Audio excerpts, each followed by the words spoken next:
with all the delivery drivers giving us our package, specifically Amazon, who my husband says has had as many routes as peak season, which is Christmas time. Oh, I can only imagine the Amazon, because people are just relying on it so heavily. Yeah. Also want to echo what Devin Skillian said last night on Channel 4. Thanks to all the journalists who are actually working outside hospitals, showing the insides of hospitals on like network news and things like that, actually going into make a U-turn. It's kind of a war zone if you want to think about it, to bring people our information despite what other people think of it. Yeah. I think in 1.9 miles, I thought about this when Katrina happened, and I guess this would be true at 9/11 as well. When that happened, you had the police officers, the firefighters, and the journalists as well, covering and protecting and dealing with a story that they were also part of, right? I mean, so when you're in the case of what Devin Skillian said, you're covering the story and you're putting yourself in harm's way. So you're covering the story, but you're also living the story. You don't have that very often. Right. You don't know what's happening at your home. You don't know what's happening with your family. You don't know if you even have it or not. And then you also have to go in and put in the time to cover it and see what happens. So that's why I've always admired, war correspondents. Right. Going back to when I was a kid in Vietnam, you're getting these reports every day, and you've seen it, obviously in Iraq and Afghanistan, covering the Middle East, and you see like bombs in the background. I mean, people are nuts. Yeah, we used to. When now it's who's the guy? Richard Engel, I think, for NBC News. Yes. But it used to be Christiane Amanpour. Like when she was like the chief international correspondent. It was like whenever she showed up in the country, if I lived in that country, I would get the hell out because you knew it was going to start happening because she was right in the middle of everything. And, yeah, it's like when you're covering a story, then you can become part of it. Who was the older guy at NBC? Arthur Kent, remember him? He's Scud Stubb. Yes. Yes, he was part of the 1990 Gulf War for CNN or NBC? NBC. I believe it was NBC, the Scud Stubb. Let's go to Bob. Go ahead, sorry. Bob in Richmond. What's up? Hey, good morning. I work in a cemetery in Clinton Township, and I just want to give a shout out to my brothers that are working during this time. We come around a lot of people that are still gathering around us, and it's a dangerous time. And if I could say anything, it's just to tell these people to stay awake, let us do our job, and we feel terrible for what they've gone through, but it's just an awful thing, and to the guys that got to work it, I say just stay strong. We don't have masks. We're running low on our gloves on our part, so. Yeah, because a lot of say again what you do for a living. I'm sorry. I work in a cemetery. I work in a cemetery. I work on the Okay. Yeah. Okay, yeah, for sure. And we handle burials with large numbers of people and everything. And for the most part, people are staying back, but there's some times where we get people that just come right up on us. We gotta tell them to get back. They don't understand, and I understand because they're grieving, but at the same time, we all have to look out for each other's safety. Yeah, exactly. That's a tough situation. A lot of at the light, funerals, and burials, they want to keep to a minimum of how many people can attend. You have a cousin or something like that is not considered, I don't know, immediate family, a best friend. How do you keep people away from that? I don't know. Somebody just texted Stoney and said, please just thank people who are going above and beyond. Don't thank people for just doing their jobs. That's what they're paid to do. And my problem with that is that there are jobs that are, right now, if you're a first responder, okay, if you're a police officer or a firefighter, when you get into this line of work, you know what you're getting yourself into, and you're risking your life every single day, and those people deserve our appreciation and our thanks and our praise. When you become a doctor or a nurse, I don't believe you think about that. You think about helping people, you think about researching to find cures for diseases and things like that. You don't think that every single day that I go to work, which has been the case for the last couple of weeks, I may be attracting or contracting a fatal disease. Right. So to me, those people are doing their jobs, but they're also going above and beyond. And when you become a grocery store stock person or a checkout clerk or a truck driver, you don't think that you are carrying packages that could end up costing you your life. Right. So I have a hard time with that text because you say, oh, he's just doing his job or she's just doing her job. It's like, no. It's not what they signed up for in some cases. Let's go to Jason in Lincoln Park. Yeah, I just wanted to thank all the pharmacists and pharmacy technicians out there. You know, they see a lot of people. They're not protected. Sanitizer's low, gloves are low, masks are low. They're doing a great job out there, and they're helping as much as they can. You're right, Yep. Jason. They're being bombarded. You know, besides the regular people, besides the regular, prescriptions that they have to fill. I imagine now it's obviously more than usual.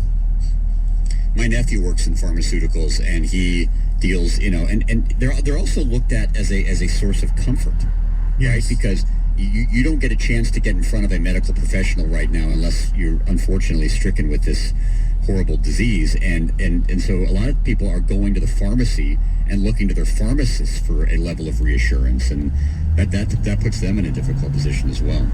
All right, it's 9 o'clock. It's Jamie and Stoney. Carson Anderson coming up at 10. 97.1 The Ticket. WXYT FM and WXYT HD1 Detroit. A radio.com sports station. Sports headlines. All day, every day. This is 97.1 The Ticket.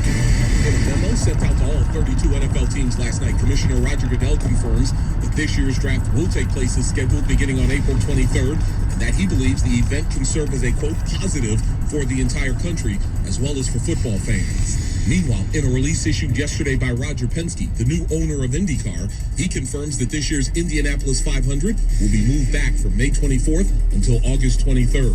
This will be the first time since 1945, when the race was canceled because of World War II, that the Indy 500 won't be run in May. The company that currently makes uniforms for all 30 Major League Baseball teams, Fanatics, has stopped production of those uniforms and has now switched over to making protective masks and gowns for hospital personnel battling the coronavirus in Pennsylvania, New Jersey, and in other states. Here's Michael Rubin, the president of Fanatics. If you own a company and you can make a difference, you've got to go out and do that. We're fortunate to have this giant factory in Pennsylvania that makes all the baseball jerseys, have the commissioner of baseball behind us, and the governor and attorney general saying, how do we make a difference? But there are so many other people that can do the same difference. So if you can make a difference, you got to go out and do that. Right now, those masks and gowns come in the colors of the Philadelphia Phillies and the New York Yankees. According to ESPN NBA writer Adrian Wojnarowski, the league is slashing the salaries of its top executives, including Commissioner Adam Silver, by 20% as a way to save money in the wake of the coronavirus-related shutdown. There are estimates that the NBA could lose anywhere up to $500 million this season because of the stoppage of the season. At the Ticket Update Desk, I'm Tony Ortiz. For more, stay tuned to 97.1 The Ticket and radio.com. Jamie, Addicted to haircuts. and Stoney Ooh, there's a lot of ass. on 97.1 The Ticket. Good morning. Jamie and Stoney on 97.1 The Ticket on a Friday morning. 248-539-9797. The Ticket text 97136. We've been doing thank yous, Stoney, for the last last couple of weeks, but we did it for the last half an hour and just got a lot of cool texts and phone calls and tweets and mentions of people who wanted, they wanted a shout out for, and deservedly so, deservedly so. Absolutely. Let's one more. Tony in Detroit. How you doing, Tony? I'm great. How are you guys? We're hanging in there good. You know what my concern is? I never really hear anybody say anything about the postal workers. Go ahead. My son works at the Bulk Center in Allen Park. There are over 100 people there. I've yet to hear them say anything about cutting back, the NBA, the plants, and everything. I'm concerned that there's no concern for those workers.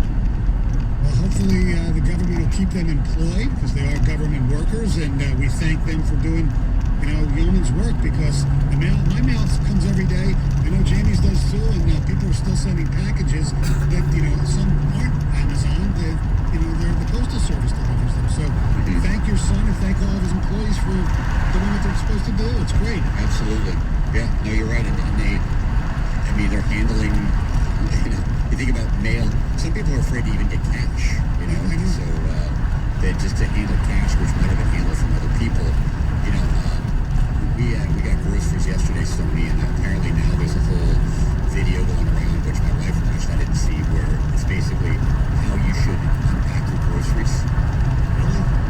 Yeah, and one of the things that included was if you buy cereal or crackers or cookies, you, while wearing gloves, take the bags of cereal out of the boxes, dispose of the boxes, and then put the bags of cereal on the shelf and use them that way. Which, when you really stop and think about it, makes a lot of sense, but it's still just like, good heavens. By the way, there was a lot of questions about the governor, with the stay at home with the physical activity. There was a question about golf courses. So the governor today came out to clarify that, and if you're a golfer and on a golf course, you're not going to be too happy with the governor today.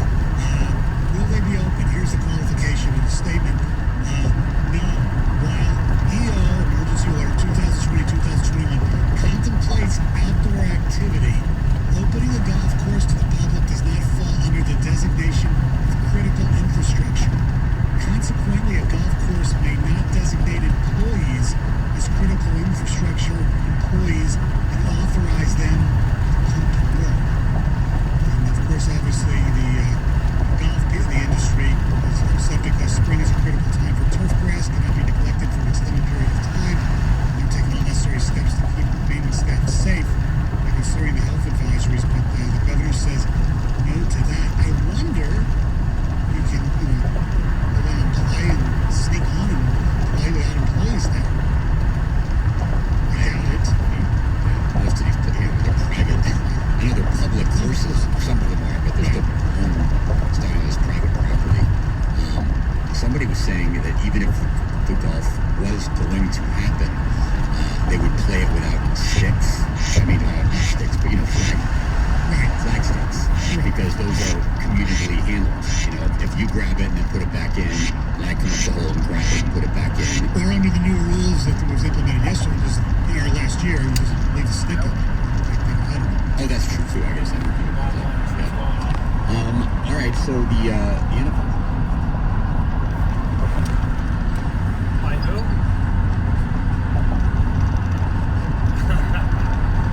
I've been expecting.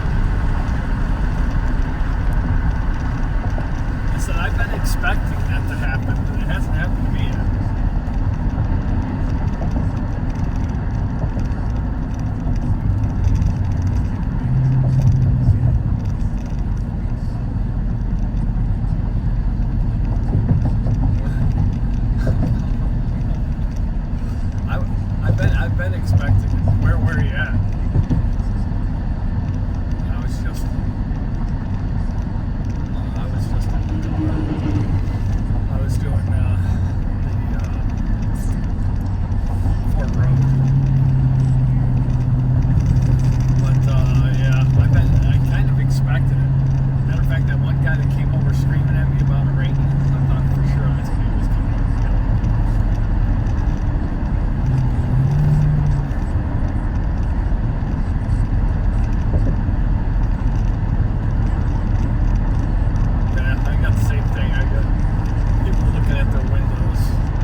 to download some malware onto your computer.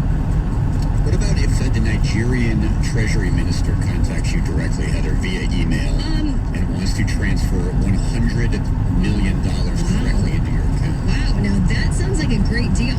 I mean, wow, you could contemplate it, but I'd definitely say watch out for that scammer as well. And then what if Hugh Jackman contacts you directly and he needs iTunes gift cards? He definitely needs those. He does like his music. Okay. You can think about it, but no, don't fall for that. That one's legit. He likes his music. I know that.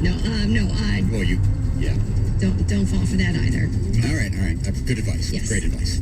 So Charles Barkley joined Colin Cowherd on The Herd to talk about the immediate future of the NBA, and he thinks that it's impossible to play without fans. I think it's impossible to play without fans. One of the reasons the game is great, you want people to showcase your talent. The crowd has a huge effect upon the game. I know there were times I was tired, and the crowd's going nuts, and I'm just like, I get energy from anywhere. But also it works the other way. There's nothing better than sticking it to a fan who's sitting right behind the bench, who's harassing you the whole game. It works both ways for players. If you can ask any player, it's not just, I guess in the NBA we're the closest, but when somebody's giving you a hard time, and you know they're there and they only yell at the stars, they're not yelling at the guys on the bench, that motivates you. Look, they play without fans. They'll play without fans. It's definitely possible. Yes, if they get the okay from the government, yes, you can go on and play. No fans, just have limited, media, maybe family, and that's it. Believe me, the NBA will play because they'll still get their television. Maybe what they can do is they can just put these huge screens up in the arenas, all right? And people can basically live stream the game so they can still cheer and yell, and they can see that all and hear everyone screaming at them. That could be their motivation. That'd be wild. Imagine that. A Zoom chat with 18,000 little squares. Yes, exactly. That's what I'm picturing. All those squares up on a huge screen, everyone yelling and cheering or, smack talking or whatever they want to do. It'd be great. You could hear everyone's roaring and cheering and booing, and then you hear Stoney going. Exactly. I totally agree with what Charles is saying, but at the same time, you're right. If they can find a way to get the games going again without fans, they will. So, I'm sure the players would 100% much rather play in front of fans, but that might be the reality for the remainder of this season. To be honest with you, if they play an NBA championship, Stoney, if they play the playoffs, it might be totally and completely without fans. That's just the reality. Well, so be it. You guys, New Orleans Saints quarterback Drew Brees and his wife, Brittany, just announced that they're going to be donating $5 million to Louisiana, and they say it will help provide 10,000 meals per day as part of the coronavirus relief efforts, which is pretty cool. Very, very generous. And as we know, we've been talking a lot about Louisiana and how their numbers with the virus are just jumping there. They currently have over 2,300 cases and 83 deaths so far. There's not too many athletes that are aligned with the city more than Drew Brees is with New Orleans. I mean, from when he got there, I would argue there's no athlete. Yeah. I agree 100%. That's a great point. I don't think there is because he went there after Katrina, like you said, and he is New Orleans. I mean, he's New Orleans sports. He was on some of the talk shows this morning. He was, I think, on both Good Morning America and the Today Show, and he was being interviewed by Hoda Kotb. Yes. And Hoda started crying. I saw that. Yeah. I didn't know who she was talking to. She was talking to Drew Brees. Wow.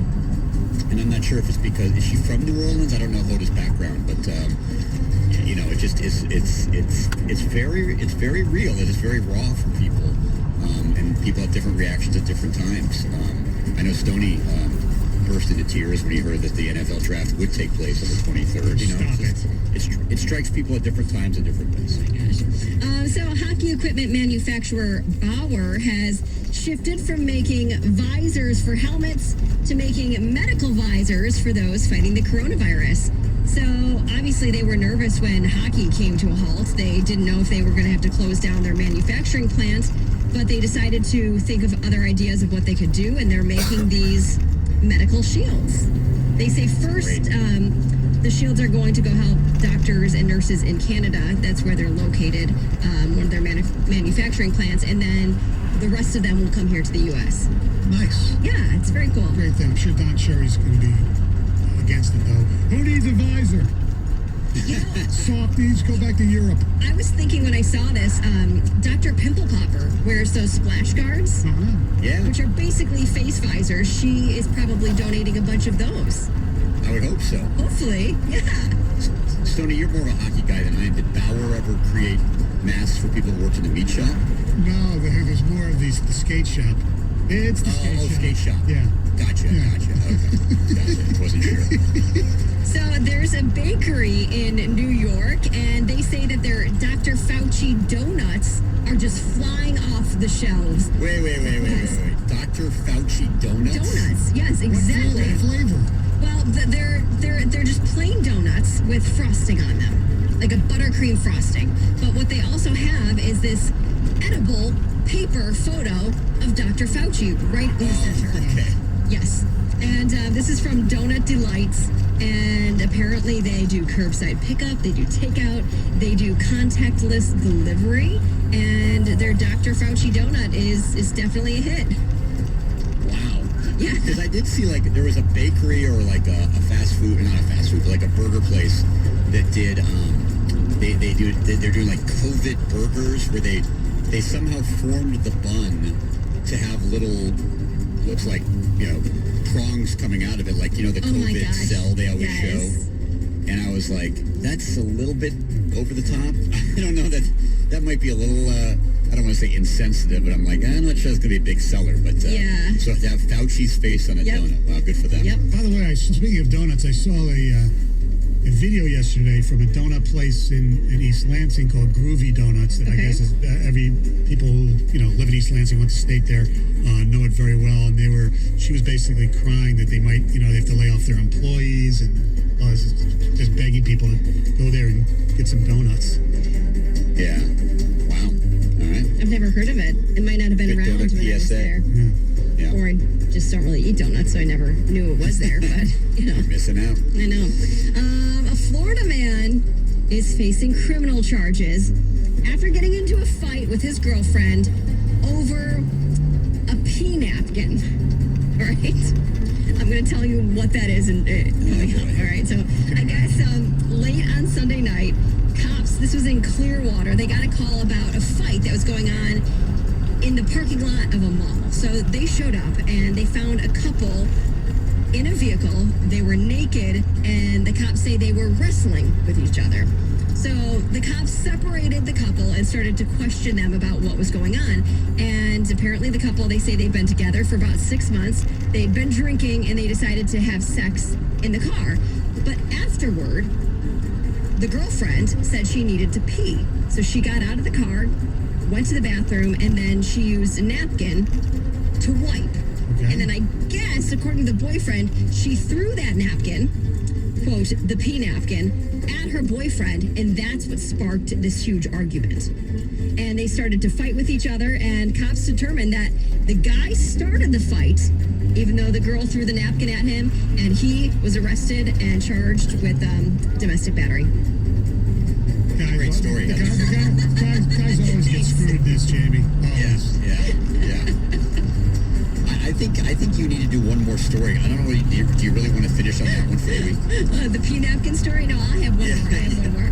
So obviously, with everyone staying inside because of the coronavirus, a lot of people are trying to pass the time, and that is with different Instagram or social media fads. We talked about the one Stoney participated in, the C10 Do 10, the push-up challenge.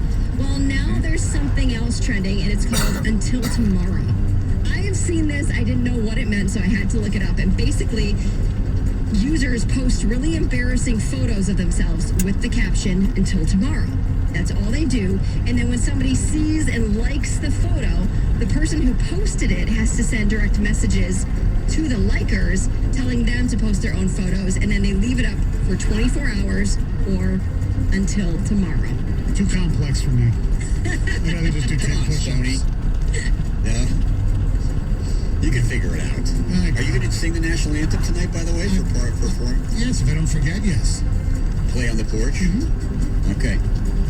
We could possibly have the first Samuelson entrant into the Play on the Porch. Oh, nice. Yeah. We have any instruments? Maybe. Okay. Maybe. Yes. Won't be me. I'll be handling the camera operation. But, yeah, again, hashtag Play on the Porch, asking everybody to get out on their porches, backyards, whatever, and sing or play or whatever. And tonight's song is The Star Spangled Banner. All right, coming up next. Everybody's hoarding food. Everybody's trying to plan ahead. A lot of freezer space is being taken up, Stoney. We are going to go into the freezer and pick out the Frozen Food Hall of Fame next on 97.1 The Ticket.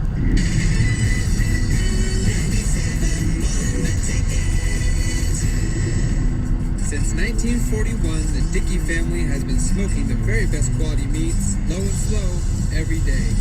We want you to know that all across America, every Dickey's Barbecue Pit restaurant is here for you and your family, still working the block and ready to bring the Q to you with free doorstep delivery, curbside pickup, or carryout. Let Dickey's take the worry out of dinner. Order on our app or at dickeys.com. Legit Texas barbecue. Bill Brown Ford in Livonia, as requested by the state of Michigan, will be closed until April 14th. For the safety of our customers and employees, we are encouraging everyone to stay safe, stay at home, stay healthy. Rest assured that when we reopen the showroom, the service department, the entire dealership will be in the best shape ever.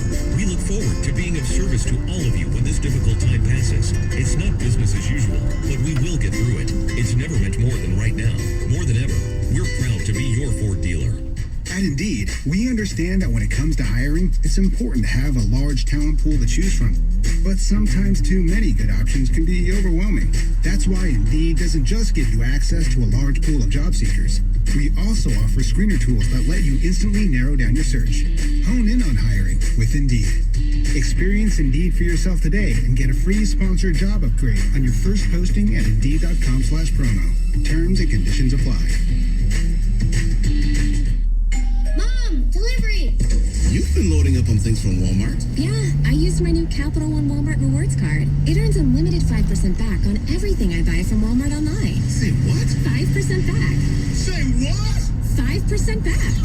Say what now? 5% back. With what? The Capital One Walmart Rewards card. Earn unlimited rewards, including 5% back at Walmart online on top of Walmart's everyday low prices. What's in your wallet? Terms and exclusions apply. Capital One NA. It may not be stomach issues. For me, it's intense gas, or pain, or diarrhea, sometimes all at once, over and over. I spent years with the symptoms, but could never figure it out. No matter what I did, they never went away. So I decided to break it down for my doctor and get really specific about my symptoms. We discovered that exocrine pancreatic insufficiency, or EPI, may be the reason for my stomach issues. EPI is caused by my pancreas. It leads to diarrhea, gas, bloating, stomach pain, unexplained weight loss, and oily stools. The symptoms just don't go away. But EPI can show up with even one symptom. The good news? EPI is manageable. But to get to the right diagnosis, you have to break it down for your doctor and get specific about the severity of your symptoms. Visit identifyepi.com to learn more and use the symptom checker to help change the conversation with your doctor. Brought to you by AbbVie. This hour of instant feedback brought to you by Mike Pecora of National Benefit Plans. For affordable life insurance, log on to nbthealth.com.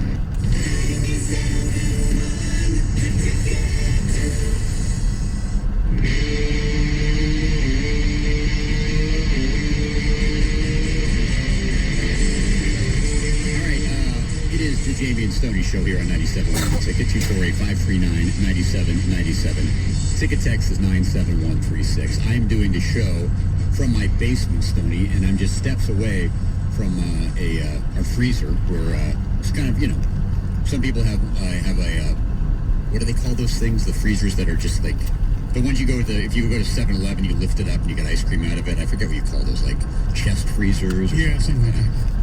I have just a second refrigerator freezer in my basement, and so that's the giant storage freezer for my wife when she goes to the store and Costco and stuff like that. So we have a lot of stuff in there, and obviously she was planning ahead for this, what we thought might happen, not having any idea that this would be happening. And so, as a lot of people are carving into the freezer to start to, feed the masses as we go through this process, we wanted to come up with the greatest frozen foods of all time, right? Yes, absolutely. And for me, personally, my favorite frozen food of all time, as I found out yesterday, because I went to look it up because I could never find it anywhere, has been discontinued, probably for who knows how long. It was a side dish called, she has vegan breasts. No, not that. Noodles Romanoff by Stouffer's, which was kind of like a fancy version of mac and cheese, but it was used with like fettuccine noodles, and it had, maybe some sour cream in there, and it was melted cheese. It was really, really good. And I used to eat a lot of it, and after college as well. But speaking of Stouffer's, there's no doubt in my mind the number one frozen food of all time, for doing the Hall of Fame, is Stouffer's French bread pizza. I mean, that's the best. Well, it is. You and I are completely 100% agreeable on that. To me, I have a top three, and I don't feel, you know me, Stoney, I'm not a big boaster, proclaimer, hot take guy. Yeah. But to me, my top three can't be beat. Okay. Go ahead. Okay. Mm-hmm. Number one, the Stouffer's French bread pizza. Yes. Number two, Ore-Ida tater tots. And number three, the Eggo waffle. Eggo waffle is very, very good. I haven't had one of them in a long time. Oh, do yourself a favor, Stoney. Skip the bagel shop today. Pick up a nice yellow box of Eggo waffles. Go home, toast them, and then toast them again so they're right up to that golden brown. A pat of butter, a nice draining syrup. It really is. You put syrup in every hole, of course. Every crevice of the thing. Yeah. I mean, I'm sorry. We can open up the phone lines. We can take ticket text. We can do whatever you want. But I don't know if you're going to beat my top three. Now, Jamie, the Eggo waffles that you like, are they plain and are they the big circle kind? Or are they flavored? And do they have now the ones that I like the apple cinnamon Eggo waffles that are like the 4 mini waffles in the shape of little toast, like little squares. Yeah. You couldn't be more wrong, Greg. And in fact, sorry to say, but we're gonna have to let you go for that take. No, it's the Eggo waffle, original, traditional. Don't get me into this Nutri-Grain crap. I don't want the chocolate chips. I don't want the fake blueberries. I don't want the apple cinnamon. Eggo waffle, butter, syrup. I mean, Tony, it's the best. It's really damn good. I do agree. I haven't had it in a long time, but it is really good. 248-539-9797, 97136 on the ticket text. Those are your frozen food Hall of Fame, and a little something to go along with that. In these tough times, is there a particular frozen food that you're buying that maybe not your all-time favorite, but you need for your family? And can I also give a throwback? Because you gave the Noodles Romanoff. When I was growing up, when my mom and dad were going out on a date and we had a babysitter, the classic go-to meal, and I don't even know if they still make this, they probably do, but it was the Swanson's TV dinner Salisbury steak. Yeah, I don't know if they still do, but I had that. Actually, you know what else? What we used to do when my parents weren't, they'd leave and they just put it out. We'd actually put it in the oven or the toaster oven, for that matter. Mrs. Paul's frozen fish sticks. Quality. Yes. The fish stick was quality. Fish sticks with the ketchup. Absolute quality. Yeah, a lot of fish sticks in my youth. Yeah. A lot of fish sticks in my youth. Absolutely. Yeah. 248-539-9797. We're echoing each other here. 97136 on the ticket text. There is something that's being mentioned a lot in the ticket text, Tony, which I feel like we have to get to. because it's a very good entry, and I don't want to dismiss it, but it still doesn't make the top 3, and that would be the Totino's Pizza Roll. Whoa. Pizza rolls, very good. Pizza rolls are very good. Very good choice. Or even the frozen, little pigs in a blanket, too. Gonna go that way. Small. That's true, but... And as somebody on the Ticket Text points out, gotta be baked in the oven, though, pizza rolls. You put pizza rolls in the microwave, you may as well just throw them out in the street and then lick them off the street because you're ruining the pizza roll. It has to go in the oven so that it's crispy on the outside, and then that pepperoni cheese combo on the inside is so hot that it would burn the roof of your mouth. What's your favorite frozen pizza, too? Like, are you a Giorgio's guy? Oh, I mean a normal pizza, not the French pizza. Oh, the round pizza? Yeah. I was raised on, I don't even know if they still make this pizza anymore. I was raised on Celeste pizza. Oh, I remember Celeste. I have no idea if they make it anymore. Yeah. Yes. Pizza. Yeah, absolutely. Heather, you? I mean, the thought of frozen food probably revolts you anyway. No, I have one favorite frozen food that would probably never make your top 20 list, but it is my favorite, and I stock up on it. It's only available at like Bush's and Randazzo's. You can't find it everywhere, so when I go to those stores, I just load up on it. The brand is Scott and John's, and it is the one that I like the best is this garlic butter shrimp rice bowl. But they have all sorts of different flavored rice bowls and pasta bowls, but they all have shrimp in them. They're so good. They're great meals. They got a lot of protein, and they taste great. They're my favorite. Yeah, they're my favorite. I mean, and then ice cream. Ice cream. Can you make that a meal? I mean, you can. That's my favorite thing in my freezer. In fact, last night, I haven't had ice cream at home in a long time, because usually I have the hankering for ice cream. I'll go to like the frozen yogurt place or go to Baskin Robbins or someplace like that. So last night, Cindy's eating a bowl of ice cream. So I go in the freezer and there's like 5 different things of, Ben and Jerry's Light. So I grabbed one. I said, they go, what are you doing? I said, I'm going to have an ice cream. No, what are you taking? I said, it says chocolate milk and cookies. And I hear, no, that's mine.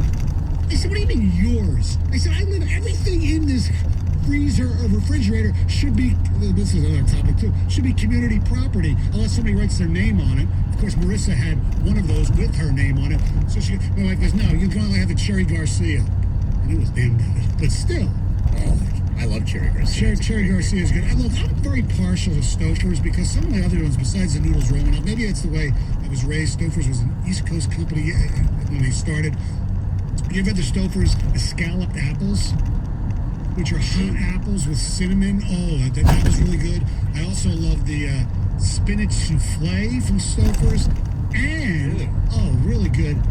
And there was another dish from Stouffer's that I can't remember off the top of my head. The lasagna. The Stouffer's lasagna is very good. Stouffer's lasagna, yes, very good. No doubt about it. Let's go to Mike in Brighton here in 97 on the ticket. Hey, good morning, guys. Hope everyone's doing well. Yeah, you too. Hey, Mike.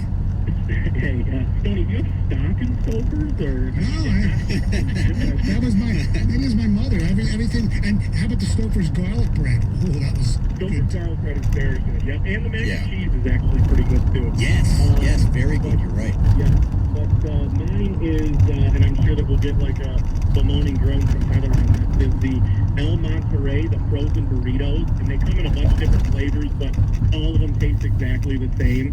But you throw those in the oven, right? And then you put a little bit of cheese on top when it comes out. I like to turn it into almost like an enchilada, right? Like sauce on it, and kind of turn it into like a wet burrito. Those are fantastic. It sounds better than that TV dinner Jamie was talking about, the Salisbury steak. So yeah, it's way better than that. Better than the TV dinner. Swanson, for the frozen pizza too, on an honorable mention, and I just had my kids try it for the first time. They're very picky, but with everything going on, I picked up a couple of the mini ones. Is the Red Baron, the mini deep dish pizzas, and they tried those and they loved it yesterday. By the way, thanks for the call, Mike. Don't poo-poo on Jamie Swanson. Swanson makes it good, man. Swanson was great. Do you remember, Stoney? It would be like you would have the dinner covered in tin foil, and then before you put it in the oven, you had to rip back the tin foil. I believe on usually the desserts. The dessert I thought was more saran wrap, though, wasn't it? See, when I was a kid, it was tinfoil. Yeah. I don't know. By the way, we're getting a bunch of mentions on Ticket Text, and maybe I got to Google this. Everyone's talking about the air fryer. Do you have an air fryer, Heather? Do you know what that is? No, we don't have one. I mean, no, we don't have one. Because they're saying that all these things that I'm like, well, you got to put that in the oven. You can't put it in the microwave. A lot of people are saying, no, you put it in the air fryer. And I was